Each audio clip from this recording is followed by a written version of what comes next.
Welcome to Independent Americans. Welcome to episode 331, a special bonus episode. I'm your host, Paul Rieckhoff. It's late on Monday night. I just got back from baseball practice and basketball practice with the boys, but the news out of Washington and the Pentagon just keeps coming. And last week I recorded a special podcast with Charlie Sykes, the longtime political commentator and opinion maker. He had me on his podcast called To the Contrary, which has some pretty far reach. And it was a really deep dive conversation, not just on the latest involving Hegseth and the Pentagon, but the backstory. How did Hegseth start? How did he get this job? Where did it all come from? We go deep into all of that, and we talk about Harvard versus Trump. We talk about the independent movement and what we're doing at IVA, and much more. It's a special episode that I want to share with you because it's the deepest dive I've really done on this subject, and if you listen to my show, I think you're going to dig it. So here it is, the bonus episode, my special conversation with Charlie Sykes and his podcast, To the Contrary, where we talk about the rise of fake tough guys, Secretary Chaos, and more. Stay vigilant. Welcome to a very special bonus episode with me and Charlie Sykes. Welcome to Independent Americans, episode 331.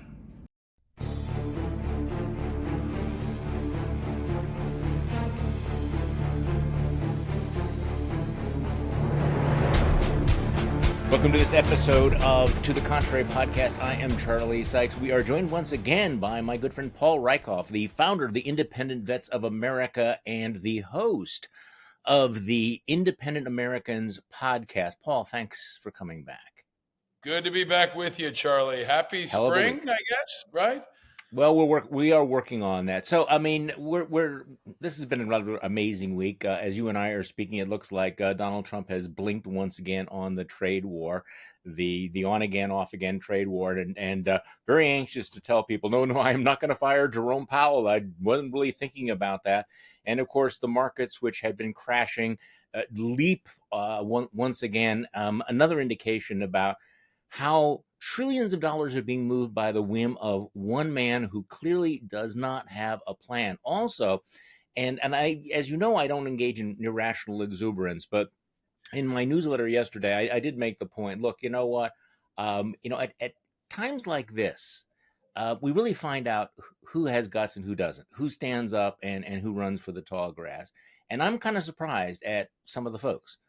CBS looks like it is caving in. The executive producer of 60 Minutes says, I'm out of here.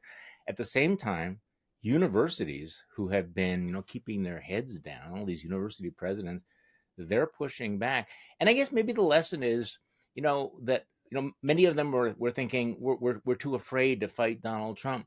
But Harvard punches Trump in the nose, he bleeds, and suddenly everybody realizes, hey, you know what? You punched the bully, and maybe good things will happen. So I'm getting a little bit of the punching the bully vibe this week. You seeing any of that? Yes, and I think it's overdue. I mean, Democrats are still like over-indexing with the word fuck as often as they can and trying to sound tough in a way that's just so transparent and authentic. But I think below the radar and now increasingly in the forefront, there are people who are punching back. And there's one that I've been tracking on. I had on my show, Don Bacon, the Republican retired Air Force general from Nebraska. I think he's a rising star. He won a Republican district. And I asked him on my show if he's going to run for president, if he'll leave the Republican Party. He doesn't say no. And I think it's a testament to the fact that his voice is breaking through. There's another one that's emerged this week that I think is going to be very important and powerful. That's Admiral McRaven, who's got a new book out, who I think also could be an independent candidate for president in the future. He's the kind of guy who would be the Secretary of Defense in a normal world, but instead we've got Pete Hegseth. But I think your point about Harvard is critical also, Charlie, because Harvard's got resources. Harvard's got ammunition. Harvard's got real talent. I mean, they can pick apart Harvard however they want, but that's where presidents and leaders of the CIA and the military and every other organization in America come from, and they've got a ridiculous endowment. So if you're going to take on the president, Harvard's pretty well positioned to actually do that in terms of talent and resources, and maybe this is setting a new pace as we go into what is sure to be a hot and insane summer. Okay, so I want to get to the Secretary of Defense in just a moment, but on this issue of Harvard, I was driving late the other night and listening to Carol Leonnig from the Washington Post, who was on the Stephanie Ruhle show, and she said she's fascinated by watching the Trump administration's reaction to the Harvard pushback because they've gotten kind of used to everybody rolling over all the white shoe law firms, the other universities, and everything, and they screwed up over the weekend. It seems the Trump administration sent them this, burn it all down memo, and then tried to say no, that was sent out by mistake. We didn't really mean it. Harvard basically saying, "Fuck you. We're going public with this. We're pushing back on you." And what Carol Lennox said was that uh, the Trump administration's behavior since then has been very interesting. Rather than escalate, well, they have escalated, but their immediate reaction was, she said, and this dates everybody, star 68, please call me back. We didn't really mean to send all that. So it's an interesting straw in the wind. But let's talk about Pete Hegseth. And you mentioned Don Bacon.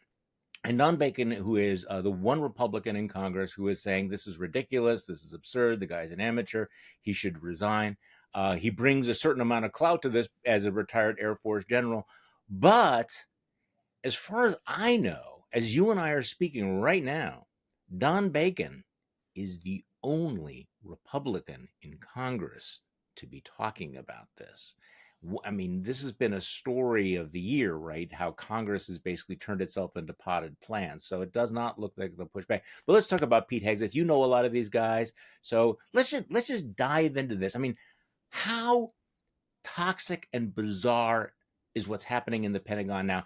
We can talk about the signal chats, which I think are in and of themselves disqualifying.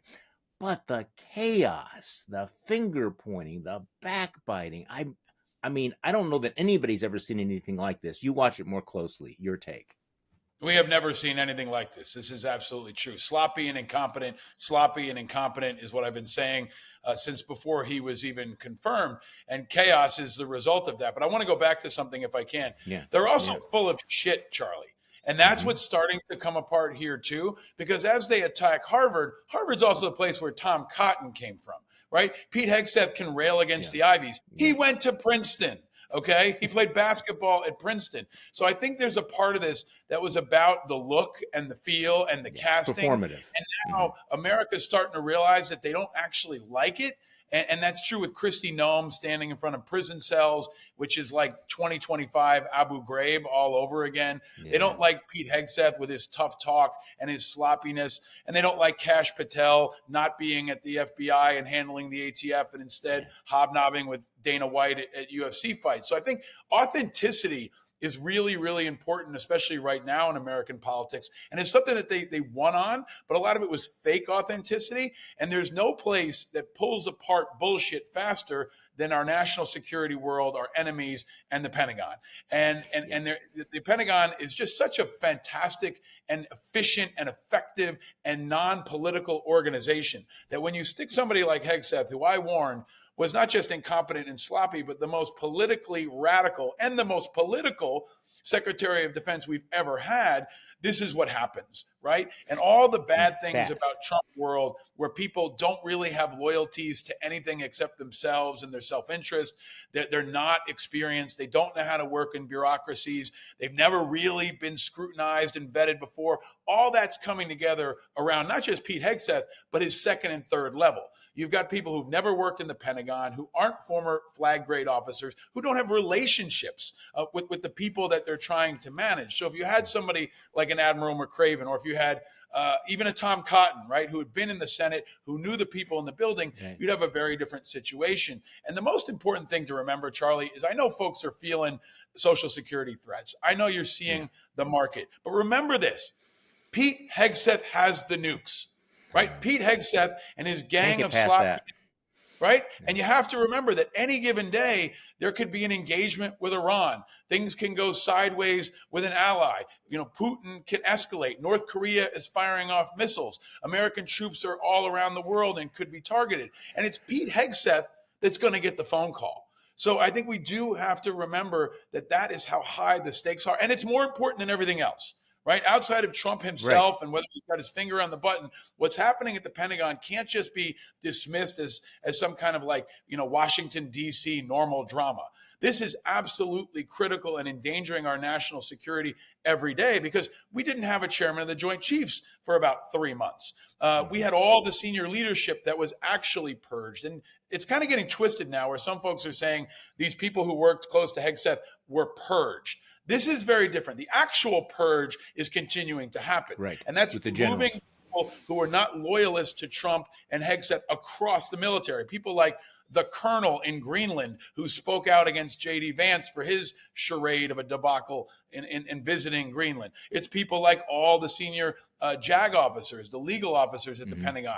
It was General Hawk, the head of Cyber Command, right? Don't get lost in all the squabbling and the drama and whether or not Pete Hegseth is drunk, and forget about the fact that this entire organization has been dismantled and hollowed out and disrupted. And they don't like it, and they're going to push back however they can. But to some extent, Charlie, they don't even have to because they're eating their own. And that's the culture that Pete Hegseth has created. It's not one of experience. It's not one of loyalty. It's not one of bipartisanship. And this is the result of all of that. So the question becomes, at what point is it too painful for Donald Trump and for our country where he makes a move? And I don't know if he's going to, because Pete Hegseth, as I told you last time, was his big first shot. If he could get Pete Hegseth, radical Pete Hegseth, jam him through, then everything else became easy. And it was true. Then Kristi Noem was easy. Kash Patel was easy, right? And if Hegseth goes down, then he's got to ask hard questions about Kristi Noem, about Kash Patel, and it kind of comes apart. So I don't think that Trump is going to be quick to get rid of Hegseth. He's going to try to away. He's going to dig in. He's going to ride this horse as long as he can, because it might create a bit of a breakage, right? It might break a seal, if you will, especially among Republicans, not just Don Bacon, but Joni Ernst, for example, who was the critical vote on Pete Hegseth. Where is Joni Ernst now? What does she think of this mess that she could have stopped? Tom Tillis, right? They have to be held accountable, and that's where we are right now, Charlie. What's interesting is I was listening to some commentary about why more Republicans are not speaking out about Pete Hegseth, because as you point out, in a normal rational world, Pete Hegseth would be gone. I mean, for one reason or another, he would never be there to begin with. Right, we would never. Yeah, exactly. We don't live in that environment, and it really comes down to Donald Trump. It's people saying, what should we look for? What pressure points? No, when Donald Trump decides that he's a liability or an embarrassment, that's when he goes, but not before that. But what I thought was interesting was one of the reasons that was given for Republicans not speaking up like Don Bacon, has done in saying that Hegseth has got to go, is they worry that whoever replaces him might actually be worse. Now, get your head around that. I don't think that's true, Charlie. I think that's an important one to hold on, right? Let's look for precedent with Trump, right? Do you remember when he nominated Ronnie Jackson to be VA secretary? Yes. His pushing, very radical political doctor who's now become a loyalist, maybe second only to somebody like Tuberville, right? But he put up a very radical, unqualified, morally compromised person in Ronnie Jackson. John Tester, the Democrat from Montana, who was the head of the Veterans Affairs Committee, fought it like hell and paid for it. Ultimately, Trump never forgot. Ronnie Jackson never forgot. They came back and took Tester out, or helped take Tester out. But after that, he went with Dave Shulkin, right? He went with Robert Wilkie. He went with people that were less partisan, that were more practical, that were more operatives, right, than radical bomb throwers. So I think what comes after Hegseth will probably not be another Hegseth. It could be someone like General Kane. Well, maybe, but it could also be someone like General Kane, right? General Kane, we could have gotten a lot worse than General Kane for chairman of the Joint Chiefs, right? We could have gotten Mike Flynn. He could have tried that, right? Mike Flynn, as chairman of the Joint Chiefs, would have been as radical as Pete Hegseth as SecDef. And I think that's important to underscore here, is that we still don't know how Kane is going to shake out. 25 Democrats did vote against him, but only 25, right? And that's starting to take shape. So I think Kane is the one to watch here. Can he be Milley 2.0? Can he hold the line, or is he going to be compromised? Is he going to just fall in lockstep? And most of these guys who are coming out against Hegseth are also gunning for the job, right? They are known entities in the political space. They worked at Concerned Veterans of America. Yeah. They all probably think they can be SecDef too, and they want to keep that proximity to Trump. So you see, for example, Dan Caldwell's going on Tucker Carlson's show. He's talking directly to the president, which is what Trump world does. They talk directly to the president and try to show him, hey, look how good I am. Look at how effective I am. Look at how tough I am. And if he likes you on TV, he might put you in a new job. So all that is to say, Charlie, we're going into Memorial Day. Memorial Day is like a month away, right? And we've got very serious national security problems. And every day Pete Hegseth is in that job, America's less safe. And I think, and I hope that some rational Republicans will start to peel away, if only because Hegseth is not going to stop giving us crazy news. Every day. No. It's going to be more shit, and it's going to be more crazy because it would have been that way. It'll come from within the house too, yeah. Even if his team held the line, we were getting crazy shit, right? So now imagine what's going to happen when two of his closest advisors for the last 10 years have turned against him. It's going to be some interesting news in the next week or so, Charlie. So tell me about these guys, because I'm not familiar with them, because this was extraordinary. He brings in his hand-picked aides, people he's worked with for years, and he basically guillotines them over this legal investigation. They're not going quietly. We have that op-ed piece in Politico, saying a month from hell. So, give me your sense, because you've worked with some of these guys. What is this cast of characters? Because as we talk about the ongoing purge, this chaos at the top of the Pentagon, it all flows from Pete Hegseth. So who are these guys? Why were they there? Why are they gone?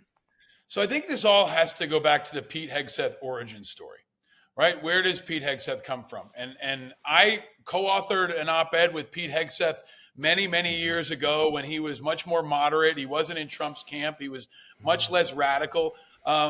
Pete came from two organizations. The first was Vets for Freedom, which was basically a pro-Iraq war group that wanted to continue the Iraq war. So it was kind of me and anyone else who was moderate or anti-war were opposite him, right? We fought in public and in private and in the Hill for years. Then the Koch brothers created Concerned Veterans of America, which was almost entirely focused on privatizing the VA.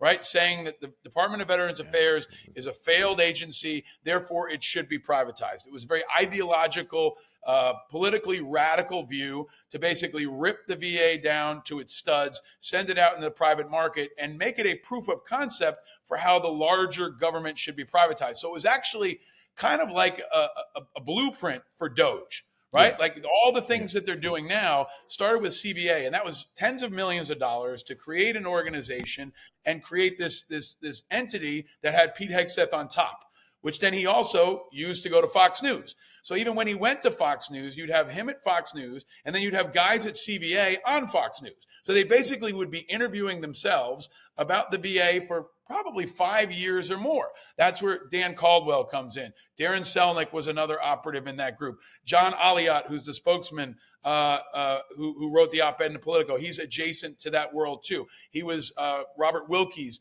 spokesperson at the VA in the first term, also a pretty politically extreme guy. So now they've all kind of like jumped from first base to home plate.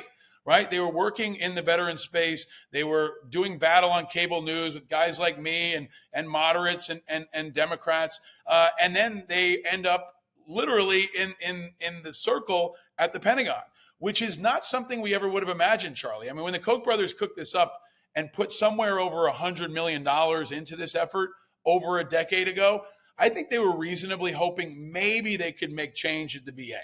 Maybe pie in the sky, they would get a VA secretary. Right, that's where we thought Hegseth might end up, but he would have to go through vetting. So we thought, you know what, he would probably end up chief of staff at the White House or maybe Pentagon spokesperson, somewhere where he wouldn't have to be vetted. But now we're in this almost doomsday scenario where they've run the table and he's a Secretary of Defense. Every time I talk to people, I just came back from Coronado, California, where the Navy SEALs are headquartered. A lot of Navy SEALs, special operations folks out there. I mean, the word is like, holy shit, Hegseth is SecDef. How the fuck did this happen? right? And now people are trying to figure out how they can do business with him, how they can influence him. Is he going to be reasonable? But I think you have to go back to that origin story. And anyone who's listening, Charlie, there should be investigative pieces. Go into how this all started. Where did Pete Hegseth go from Princeton to Vets for Freedom to CBA to Fox News to then having the proximity and the influence over Trump, and now graduating to the ultimate championship, which is the Secretary of Defense. There is no bigger chess piece on the chessboard, Charlie, in my view, outside of the White House, than the Pentagon. And it's important to know that this was the plan all along, like over a decade ago, hundreds of millions of dollars. But I don't even think in their hearts of hearts they thought they would win this much, and that's why it's so dangerous. Well, it is so dangerous, and you watch how he's handling this, how he's handling the stress, caught basically red-handed, sending war plans on his phone, private phone, to a chat group that includes his private attorney and his wife, and he's asked about that on Fox News because of course it's on Fox News, and he immediately pivots to talking about transgenderism. I mean, it's the man is so clearly not suited for the moment. So, okay, let's just deal with this because but it's also the glitch, right? It's like it's also like how he's designed, Charlie, right? Yes, so right. It's like right, okay, right. They're attacking you with something that you did. You fucked up. You're shook. What do? Pivot, attack transgender. Pivot, attack DEI. Yeah. It's literally like how he was built in the CVA lab and refined over Fox to keep calling that play. And that's why he kind of looks almost like a robot having a malfunction, right? I know. Yeah, it's like he goes directly back to it because that's the limit to his bandwidth. And also really important around the signal chat issue, Charlie.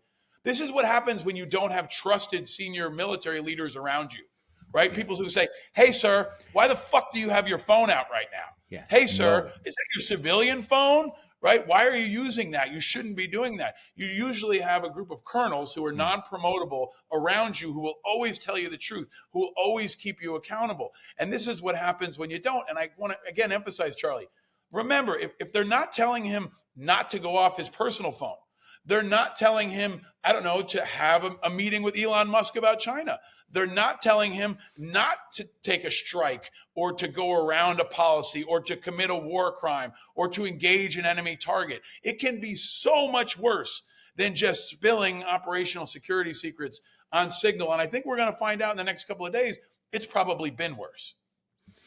You make a really interesting point about the bandwidth of these guys. Actually, so many members of the cabinet are there because they were on Fox News. I mean, their origin story is they were talking heads on cable television, which means, and when you're on cable television, and we've both done this, there are these little short, sound bites. There are these memes, these narratives, the cliches that you might use. You don't have to have, if you're Pete Hegseth or Kristi Noem, you don't have to have a thought that's more than 2 minutes long. And what you're seeing is that's what you get from the Secretary of Defense. He's still a talking head on Fox News who knows which buttons to push. Doesn't know. I mean, hopefully it's not a nuclear button, but he knows which issues are. I mean, you can see the talk show host going through his head. What do I want to talk about? I got to go back to my talking points about DEI and trans. When people are going, wait, did you actually text information about a bombing run in Yemen to your wife? So this is there's also another piece, Charlie, that is maybe most important, right? One of my mentors was the great Les Gelb, who is the head of the Council on Foreign Relations. Yeah. And he used to say to me, most people can't do strategy.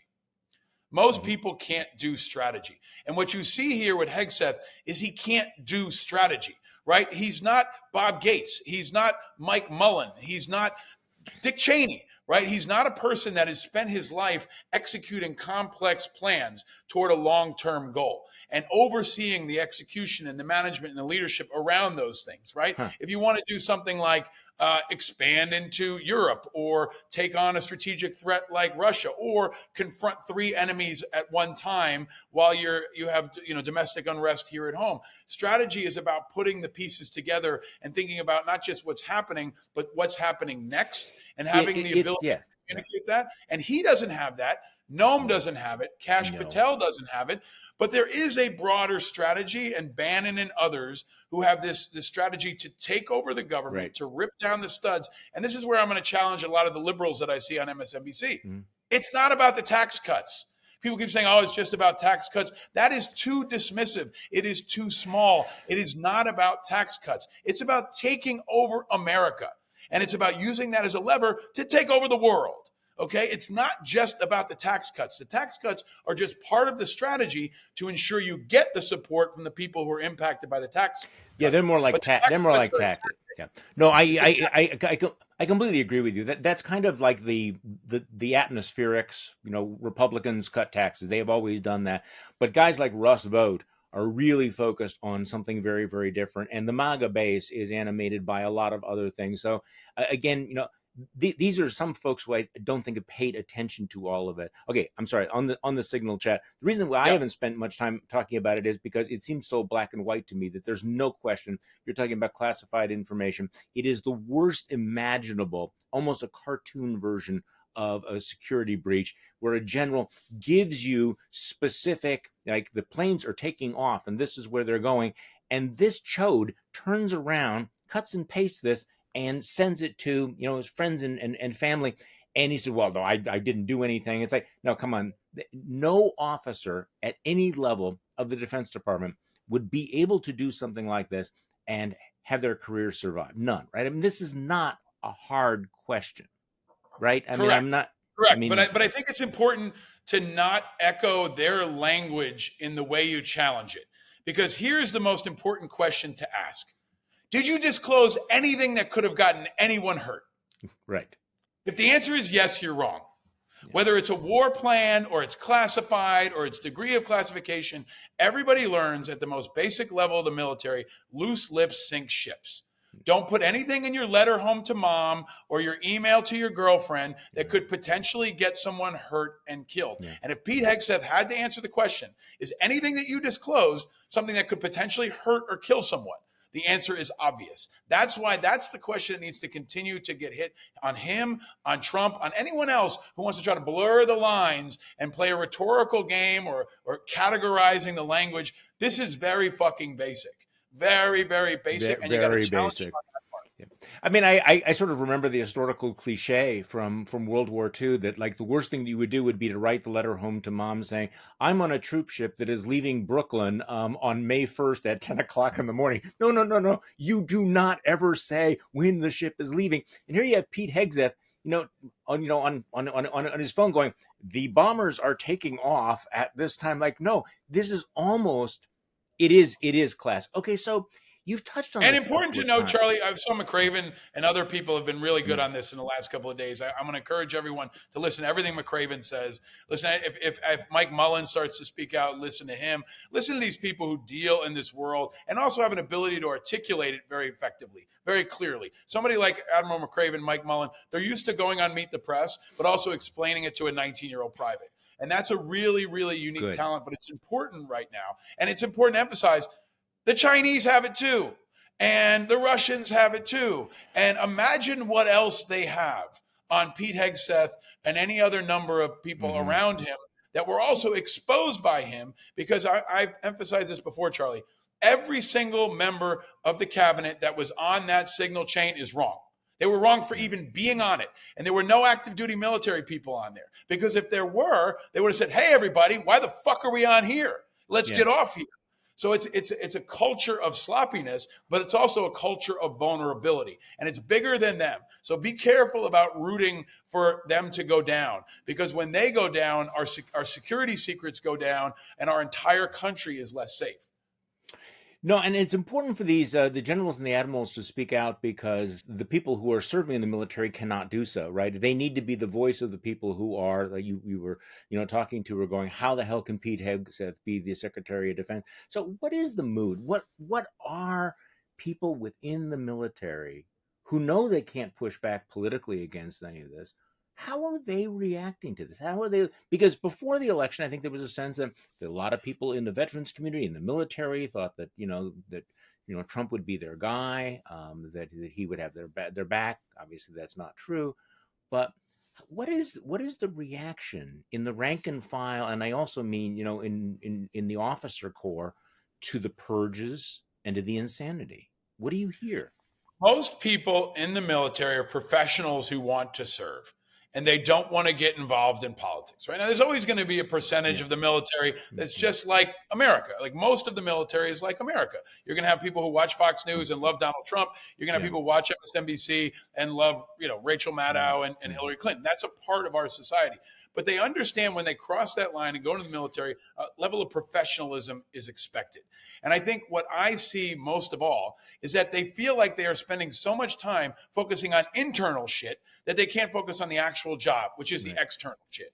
Meaning there's a war happening in the Pentagon, so we're not focused on the real wars, right? And there's a feeling of uncertainty, of unsettling. People want just like in the markets, Charlie, right? They want predictability, they want stability, they want Yeah. clarity, they want strong leadership they can trust. And I bet you half the Pentagon is thinking maybe Hegseth won't make it through the week. So imagine how your job would be if you don't know if the boss is going to make it through the week. That level of tumult and instability is maybe what's most important to focus on, because the Secretary of Defense has to provide stability and strength and clarity and comfort to some extent that I'm going to take care of the politics. You guys focus on the war fighting. You focus on the national security piece, and I'll deal with the senators. I'll go testify. You guys go deploy around the world, train, and be ready to kill bad guys. So when those two worlds collide, I think it is most dangerous to our national security. And it's something we've never seen in the history of the all-volunteer military, Charlie. In Trump's first term, I warned, he was politicizing the military in a way that was opportunistic for him, effective politically, but terribly damaging, not just to our national security, but to our democracy, right? He's hurting the public image of the military. He's hurting recruiting. He's hurting retention. It's not a safe place to be anymore. Right. And that's what's most damaging. And that's what has our enemies celebrating the most. So the mood is unstable. It's concerning. There's some folks who are, hey, I'm just going to do my job, keep my head down. But there are a lot of them who don't know if he's coming for them, especially if you're a woman, Well, that's right. if you're a person of color, if you worked on anything in HR, if you did anything around diversity, which is almost everybody, because it's the most diverse organization on the planet. So I think whatever they do next, the number one thing we need is stability. And I hope that Trump, somewhere in there, whether it's his own political preservation or because he wants to prioritize it, he will find a way to create some kind of stability, because that's what we need most. Boy, And in the meantime, you know what? I think that's the least.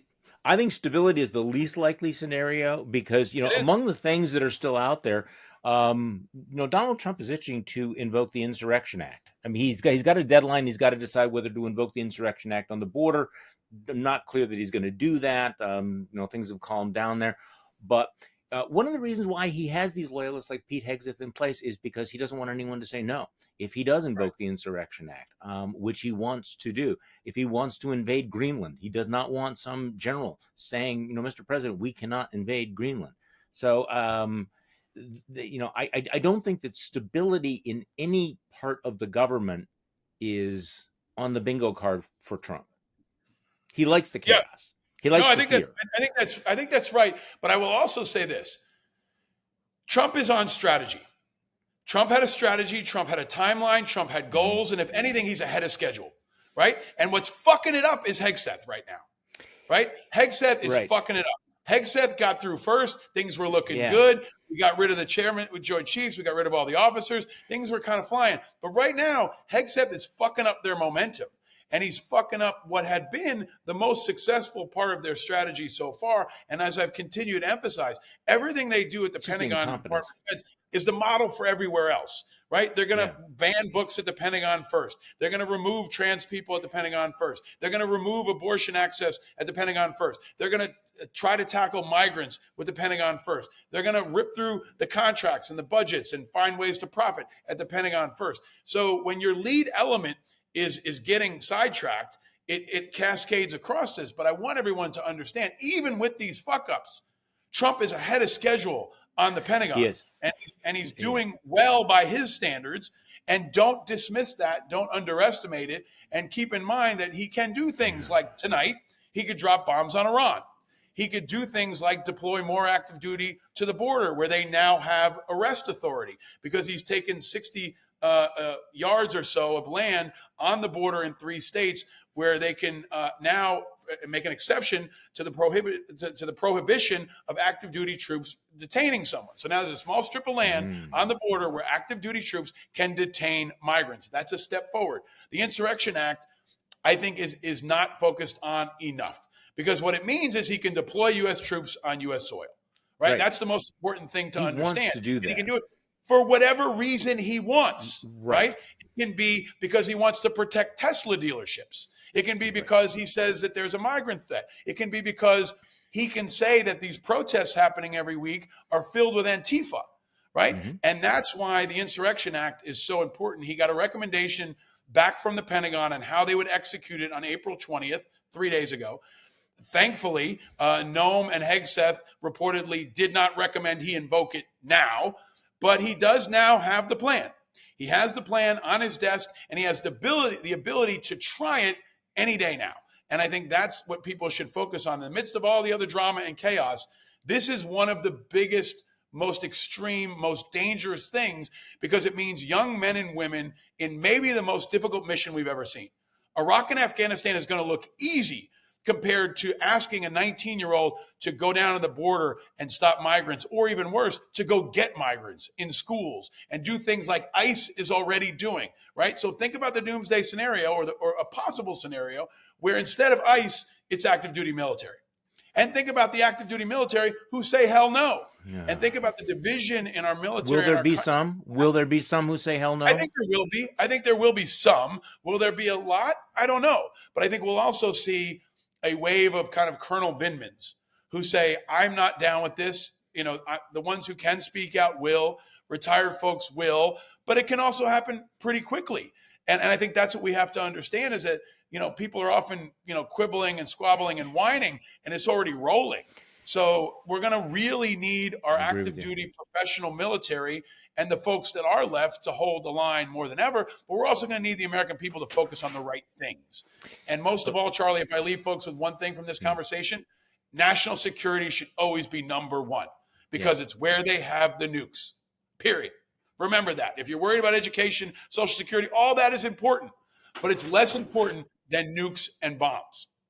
Well, you know what? I mean, that's one of the arguments people say, you know, I just want to check out of politics. You know, I don't want to spend as much time thinking about it. And the problem is that, you know, if you don't get the politics right, you've turned over the nukes to some pretty bad people. Okay, you made a really, really important point here. And I've been thinking about this, the kind of split screen. The Russ Vote Project 2025 plan is actually, let's be honest about it. I mean, they had a plan. They've been executing this plan. They've been executing it much more in a very targeted way, in a very rapid way. In most of the cases, even though you have clowns involving it, there's been a certain, you know, the focus. The exception is Pete Hegseth, who is undermining or potentially undermining everything because of his incompetence. And this is the case that you're starting to see from inside Trump world, saying, Mr. President, this guy is hurting your agenda. So I guess the question is, do you think Hegseth hangs on? Does Hegseth hang on or not? And what will Trump's calculation be if he sticks with him? The short answer is I don't know. Right. Yeah. And I, you know, I think there's too many people, especially on the network we're on a lot, who have this certainty about what Trump thinks and how he feels. We don't fucking know. And I don't know. And I don't want to assume to know, but I know that we should plan for every eventuality. Right. And I think the contrast I want to draw to people that they're not tracking on is Pete Hegseth is at the Pentagon. There's kind of a thunder and lightning combo. And over at the Department of Veterans Affairs, the second largest bureaucracy in the federal government, you've got someone who's equally radical, equally loyal, equally effective, if not more, named Doug Collins. And he's kind of a much lower key Hegseth. I've called him kind of like a Southern foghorn, leghorn version of Hegseth, right? And he's a former pastor. He's a member of Congress. He's an operator. And he is slowly and methodically, much less fancifully, winning. Okay. And you've got this contrast. So, you know, if I'm Trump, like, let's turn the table. Let's be Trump for a second. I'm looking for somebody like Doug Collins. I'm looking for, maybe it's Tom Cotton, maybe it's someone else who can come in and add stability, give some degree of comfort to the people who just want anything other than Hegseth, and then get this back on track. So I think from a practical standpoint, if I'm Trump, I'm dropping Hegseth now because it's only going to get worse. And I would make the change. I would pick someone like Joni Ernst, who is would be a historic pick, right? Who would be a woman, the first SecDef that's a woman we've ever had. And that would give her a honeymoon period where people would be so excited about the historic nature of her nomination that she would get more grace and she'd look awesome compared to Hegseth. So that's a switcheroo they can do here is after Hegseth, everything looks good. So if I'm Trump, I drop Hegseth as soon as possible, stop the pain, put somebody else in there, and get things back on track. I agree with you to an extent. But the one thing is that, and the reason why you have the people in the positions they are is that they will never push back. They will never say no. They never will have a conscience or a tradition that they will use to challenge Donald Trump. Now, a Tom Cotton, a Joni Ernst, and by the way, I'm not carrying water for them. Unlike a Pete Hegseth, I mean, these people have a little bit of substance. They have some tradition. There are certain lines they won't cross. But so did Rubio, and he's just folding, right? Like Rubio is well, like, that's true. Right? We could devote a whole show. There's a line of people who want to be Secretary of Defense, and there's such a long line. They're dying for the job, and that's what's really true here. They're always eating their own. And you've got everybody from Laura Loomer to, his former spokesperson. All these chefs are in the kitchen now around Trump, right? And I think it all looks good compared to Hegseth. And it's all going to – and the other part, too, Trump knows TV. Hegseth looks shook. He looks shook on TV. He's not being good at the one thing he's really, really good at, which is TV, right? And so when that happens, when you're a home run hitter who doesn't hit homers, I'm making a switch in the lineup. Yeah, again, in a normal, rational universe, this makes complete sense. But Donald Trump, you just never know. On the other hand, it is clear that he pays attention to a few things. He pays attention to the markets. He's backed off. I mean, it really was kind of extraordinary in the last 48 hours or so, watching Donald Trump scurry back on the Jerome Powell thing, watching him basically begin to blink about China. The question is, will he also pay attention to the Supreme Court? I guess the question is, there are some things that Trump listens to. If somebody tells him this is really, really bad for you, this is really, really dangerous for you, and that, of course, is the message that you are giving. Paul Rieckhoff, it is always great to chat with you. I always appreciate it. We'll have to do this again soon. Thanks for coming on. Thank you, Charlie. If I can make a plug, I want to encourage everybody to check out my podcast. I've had some really great conversations on this. Don Bacon was on the show. I asked him if he was going to run for president, which he leaves the door open about. I had Gary Kasparov, the chess master, on to talk about Ukraine and the macro strategy. And we've started a new series this week on Meet the Independent Candidates. And I interview the real independent who's running for mayor, Jim Walden in New York City, not Eric Adams, who's decided he's independent this week. But I continue to believe, Charlie, there's a generation of especially veterans who are running as independent candidates who can offer some hope and some stability. And a lot of my work is focused on that. And if folks are looking for hope and stability and competence, I think veterans in particular and independent veterans who are running for office represent a lot of potential. So I hope folks can check that out, please. Well, from your lips to God's ear, Paul. And thank you all for listening to this episode of To the Contrary podcast. I'm Charlie Sykes. You know why we do this. You know why we do this every single week, because now, and I feel like I want to say this week in particular, it's important to remember that we are not the crazy ones. Thank you.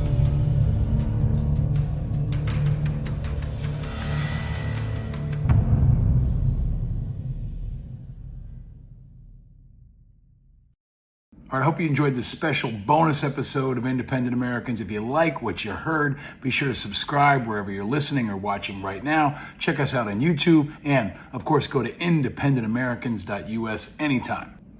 Now more than ever, our independent movement is growing, and we're hope for the future.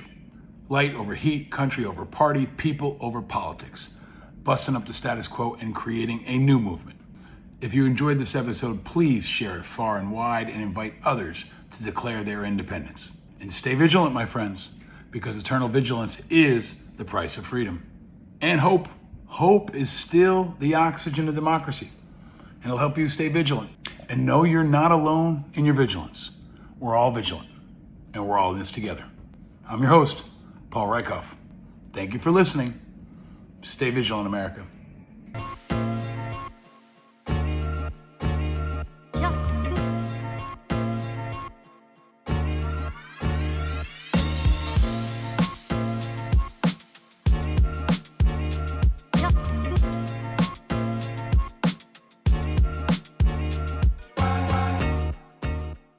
Powered by Righteous Media.